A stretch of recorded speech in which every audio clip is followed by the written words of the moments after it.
the as we are ending our program, inshallah, today, I've thought that for the surah, the Quran, we're gonna end with the first surah that was sent down onto the Prophet sallallahu alaihi wasallam, or at least part of that surah, and that is surah number 96, which is Surah Al-Alaq, which you are all aware of, which begins with اقرأ باسم ربك الذي خلق خلق الإنسان من علق. Recite or read in the name of your Lord who has created. He created the human from alaq. And this surah is called Al-Alaq. And Allah is saying that He created the human from alaq. So what is alaq? Well, there are a number of meanings for the word alaq, which are all compounded together, so they're not contradictory. They all have the same implication. The first meaning of alaq, which means a blood clot. A blood clot, which blood, when as it clots, it has this kind of very fluidy, rubbery kind of texture, and that is called, or it is named, alaq. Secondly, the other meaning of alaq, which is the word alaqa, as known by the in the Arabic language, which is the name for a leech, that animal that looks like a small slug or a worm, and it has prongs, teeth, and it sticks to I assume not just humans, also animals, and it will start to stick to them. It clings onto them and sucks the blood. So it's a form of external parasite. This is also called alaqa. And thirdly, the word alaq, in its very word, which is where the leech takes its name from, it means clinging, something to cling on. And when you look at all these meanings of this word, you find that when Allah subhanahu wa ta'ala is talking about the human as a form of alaq, created from alaq, you see that all of these, subhanAllah, they all form together, they all formulate together, they all have the same implication.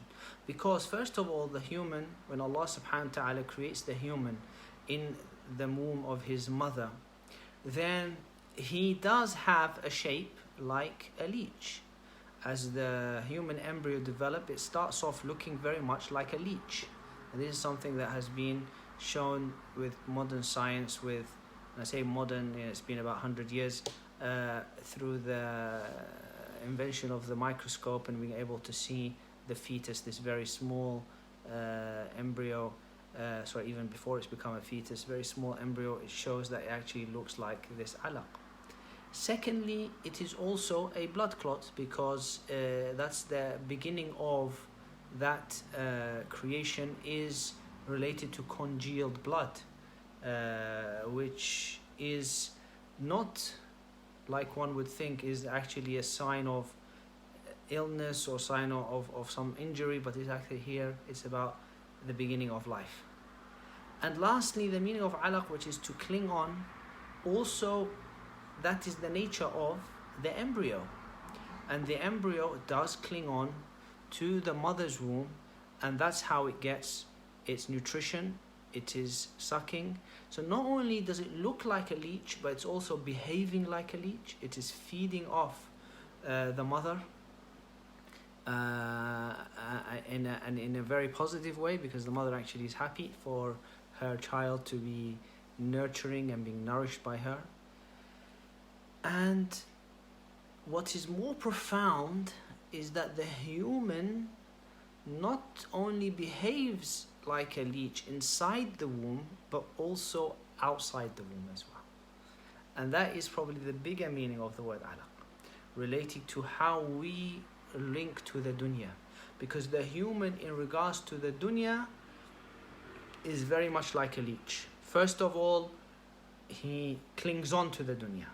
The human always wants to stay on the dunya, clinging on, doesn't want to leave the dunya, hates death, doesn't want to die, doesn't want to think about losing the different material gains that he has. So he's very much clinging on. Secondly, the human is also a leech in terms of that being a parasite.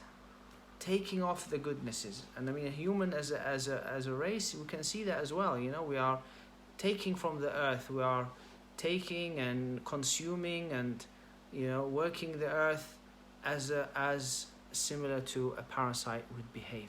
So whilst the word alaq might seem like it's describing the embryo, but it's not just the embryo, it's the whole insan. خلق الإنسان من علق.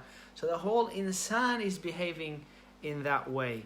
And that in itself is a lesson for us, that when we think about our realities, think about our nature, think about where we are heading, we have to learn to stop acting like leeches and stop clinging on to the dunya, stop just taking but rather giving, and therefore we can actually become the enhanced form of what al-insan should be, which Allah mentions in the surah before, لَقَدْ خَلَقْنَا الْإِنسَانَ فِي أَحْسَنِ تَقْوِيمٍ. We have created the human in the best forms.